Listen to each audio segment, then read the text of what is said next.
Nad klopjo zvezek, pod njo mobilni telefon. Takole je videti pouk nekaterih šestošolcev.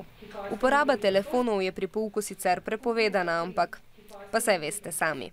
Ni ti dolg čas med poukom, če gre učiteljica ven, ker nimaš kaj delati, pa vzameš, pa lahko igraš ali pa ne vem. Velikokrat ga pa tudi uporabljam za SMS-e,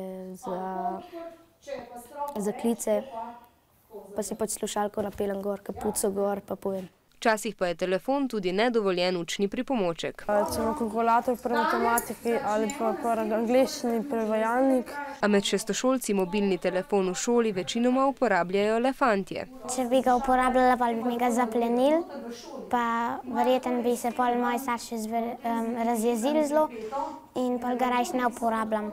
Zaplenjen telefon morajo v šoli namreč prevzeti starši, a nekaterih 7-, 8- in 9-šolcev to ne ovira. V bistvu so mi ga lih predvčerajšnjem vzeli. Tako imamo foro, da če slučajno vzamemo, enih parih imamo s sabo ene stvari, ki sploh ne delajo in potem zamenjamo, pa ne vejo.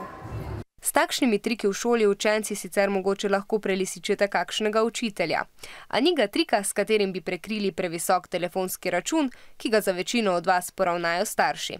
Takrat pa je kazen neizogibna.